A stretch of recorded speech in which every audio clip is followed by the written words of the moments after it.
Salut, bienvenue sur Pico BD. Donc là, c'est le deuxième épisode. Je vais te parler du bouquin et puis du storyboard que j'ai commencé à faire. Donc, le bouquin que je compte adapter en bande dessinée, ben, c'est Les carnets du sous-sol de Dostoïevski. Alors, c'est une adaptation qui va faire une vingtaine de pages, j'imagine, de pages A4 en format BD, enfin, en format A4 pour la BD. Donc, bah, en fait, le roman, il peut être divisé en trois parties. Donc là, j'ai mis des post-it pour séparer les parties. La première partie, ça concerne un monologue. Donc en fait, bah, c'est juste le mec qui parle tout seul, quoi. Donc là, la semaine prochaine, tu verras le storyboard complet de cette partie, en fait, que j'ai déjà, on va dire, à peu près carré dans ma tête. Ensuite, après, il y a deux épisodes et je t'en parlerai ben, plus tard, quoi, dans les semaines qui viennent. Donc là, la première partie, c'est le monologue, je te disais. Et après, en fait, à la fin du monologue, il dit qu'il va raconter deux épisodes qui le travaillent, quoi, en fait. Et il y a un premier épisode qui est pas très long, et puis un autre qui va être un gros morceau. Et je sais pas trop exactement comment je vais l'adapter. Il y a beaucoup de choses qui se passent, il y a beaucoup de personnages, il y a beaucoup de décors différents.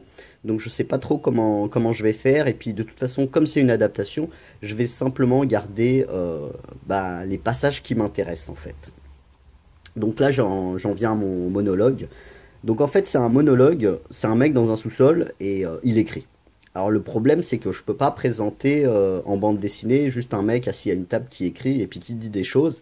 Parce que je vais pas faire beaucoup de pages. J'imagine environ faire 4 pages à 4. Et en fait, les 4 pages à 4, si je mets sur 4 pages à 4 un bonhomme assis en train bah, d'écrire, éventuellement de s'adresser à ses lecteurs, parce qu'en fait, dans ce monologue, ce que j'ai pas précisé, c'est qu'il s'adresse à des messieurs. Donc, il les vouvoie, je crois. Si je dis pas de bêtises, il les vouvoie. Il leur dit sans arrêt ne riez pas, vous m'écoutez ou vous m'entendez. Eh bien, mes bons messieurs, tiens, là il y en a une de formule. Et en fait, il s'adresse à eux. Mais en fait, ça serait trop monotone si en fait je m'occupais uniquement d'un mec assis à une table. Donc en fait, ce que j'ai fait, déjà dans un premier temps, j'ai regroupé quatre idées principales parce qu'en fait, vu que je vais faire 4 pages, je me suis dit, je vais faire quatre idées, je vais prendre 4 idées principales. Donc la première idée qui développe un petit peu, c'est que en fait, bon alors il dit qu'il est malade, ça commence comme ça. Je dis, je suis un homme malade, et il dit, je suis un homme méchant. Mais en fait, ce qu'il dit, c'est que il a une certaine propension à aimer la souffrance. Et c'est une caricature, hein, évidemment. Il faut prendre ça au second degré, c'est de façon comique. Mais en fait, je m'intéresse particulièrement à ce roman parce que je trouve que ça reflète extrêmement bien l'époque actuelle. Donc en fait, c'est extrêmement moderne. Donc en fait, c'est marrant parce que je trouve que sur plein d'aspects, je sais pas, mais ça ressemble à un mec d'internet, quoi. Enfin, je sais pas, il y a des gens sur internet, je trouve qu'ils ressemblent à ça. Parfois, je ressemble à ça, mais en fait, c'est pour ça que je le trouve super intéressant, quoi. Et en fait, bah, voilà, c'est pour ça que j'en fais une adaptation qui sera après en ligne, évidemment. Voilà. Donc, je voulais parler de ça. Donc, je vais te donner les quatre idées principales. Donc, la première idée, voilà, voilà, il dit qu'il est malade et qu'il y a un certain goût pour la souffrance. Et donc en fait, il dit souvent ne riez pas quoi. Bon, en gros, faut rigoler quoi. Faut un peu se moquer de lui, mais il est très très représentatif de plein de gens, on va dire. Ensuite, il y a une autre idée dont je voulais parler. Donc ça, c'est la deuxième idée. En fait, c'est qu'il refuse le rationalisme. Et puis, ben, c'était parce que c'est Dostoïevski qui écrit, hein, donc en fait c'est le 19e siècle. Et donc en fait il y a les positivistes à l'époque, et il y a tout ce qui est rationalisme et compagnie, quoi. C'est super à la mode, il y a plein d'idéologies. Et en fait il se moque de ça, quoi, parce qu'en fait il dit que si, voilà, normalement 2 et 2 font 4, quoi, ça c'est de l'arithmétique. Et en fait il conteste ça, quoi. Et en fait il fait un caprice, en fait, il parle de son caprice, en fait, l'intérêt bien compris. Je sais pas si tu connais cette formule des libéraux économiques, c'est voilà, l'intérêt bien compris, les gens agissent selon leur intérêt. Et en fait, c'est ce qu'il conteste. Et parce que, bah, premier exemple, hein, quand il parle de son mal, de son mal de foie qui soigne pas. Après, il parle aussi de sa rage de dents qui soigne pas. Donc en fait, c'est toutes ces choses-là. En fait, il va contre son intérêt. Donc l'intérêt bien compris, ça fonctionne pas, c'est pas vrai, c'est pas quelque chose d'humain, quoi. Puis l'histoire humaine, bah, il parle un petit peu des guerres et il dit l'histoire humaine, quand même, ça reflète pas tellement l'intérêt des gens, quoi. Et donc ça, c'est le deuxième point que je voulais aborder.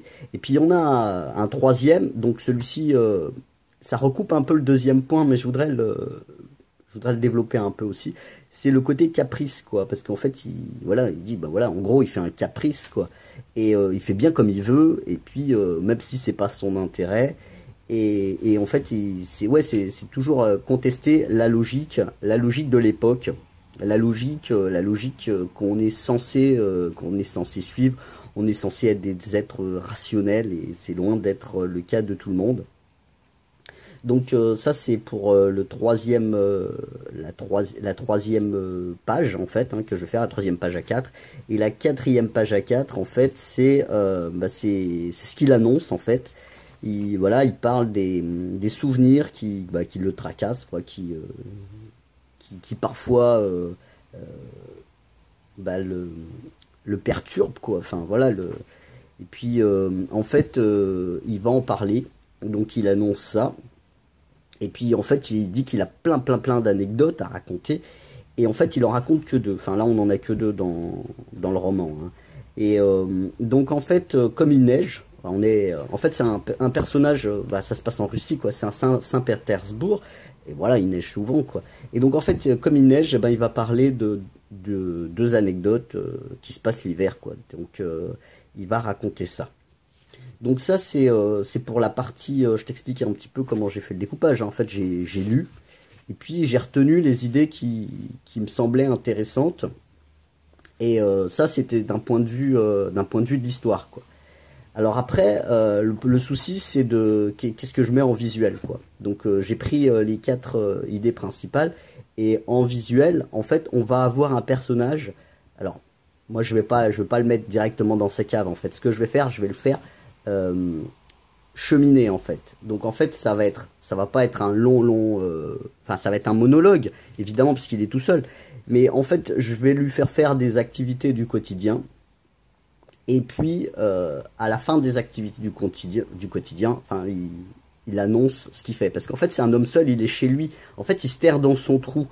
Donc je vais lui faire du café ou des choses comme ça, quoi. Et puis tout en interpellant. Alors ici, comme c'est le 19e siècle, en fait, bah, la vidéo, ça n'existait pas. Et donc, en fait, je vais en faire un mec avec un téléphone portable et qui se filme. Et en fait, ouais, ça ressemble tellement, c'est tellement actuel, en fait. Et même là, tu vois, par exemple, je te parle et j'ai personne en face de moi, tu vois. Et là, c'est exactement pareil. Et donc, en fait, c'est pour ça que je fais ça, en fait, hein. Enfin, en partie, du moins. Et donc, je voulais te parler de ça. Donc, en plus, bon, voilà, le storyboard, ça va pas être très long, mais ça va m'entraîner au dessin. Et puis, si toi aussi, tu veux t'entraîner au dessin, moi, j'ai fait un cours. J'ai fait un cours pour apprendre à dessiner des têtes humaines. Et donc, je te mets le lien en description si ça t'intéresse. C'est pas du tout comme dans les livres de dessin où t'as pas tout.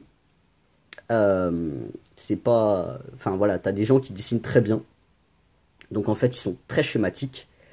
Si tu veux quelque chose de plus réaliste, tu as les livres d'anatomie, tout ce qui concerne les professions médicales, tu as énormément de choses, mais c'est trop détaillé, quoi. C'est trop détaillé. Donc moi j'ai fait un mix entre les deux, c'est-à-dire tu as, de l'anatomie adaptée aux débutants. Donc ça c'était pour la formation que je te propose, hein, le cours, qui est en description. Et puis j'en reviens à mon truc là, à mon truc à mon storyboard là. Parce que là, je t'ai donné 4 idées. Donc en fait, ce que j'ai fait, pour chacune de ces idées, en fait, euh, alors pour l'instant, c'est dans ma tête. J'ai créé dans ma tête une image. Voilà, une image pour chacune des quatre idées.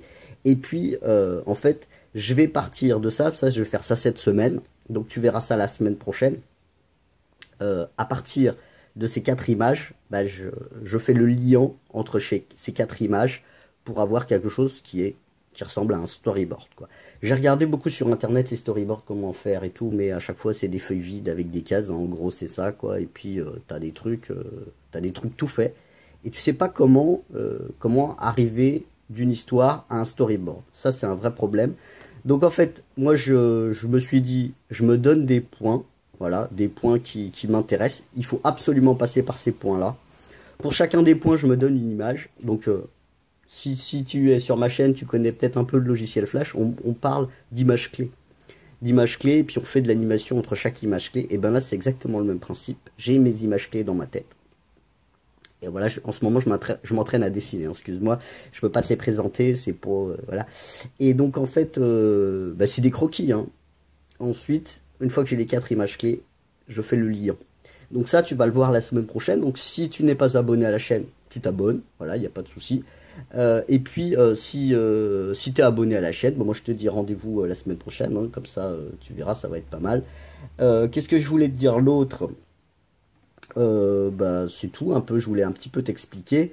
Et si tu le sais pas, bah, en fait, je vais faire une BD d'une trentaine de pages, enfin d'une vingtaine de pages, hein, 30 maximum, sur les carnets du sous-sol. Donc là, c'est facile. La première partie du livre, tu vois, la première partie du livre, c'est monologue.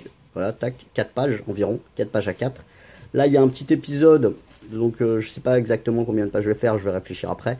Et là, après, c'est le gros morceau. Donc pour chaque partie, ce que je vais faire, c'est, tu as le storyboard, après, voilà, le dessin, le crayonné, hein, tu l'appelles comme tu veux, et puis après, l'ancrage, et ça, bah, ça, tu le verras filmé toutes les semaines sur ma chaîne. Donc là, c'est que le deuxième épisode. Si tu arrives en cours de route, bah, il y a peut-être plus d'épisodes qui sont en ligne. Donc bah, après, il suffit de regarder dans les playlists de la chaîne. Voilà, je te dis à bientôt sur ma chaîne et puis rendez-vous la semaine prochaine pour le storyboard. Et sinon, dans le cours sur les têtes humaines en description. Allez, à bientôt sur Picom BD.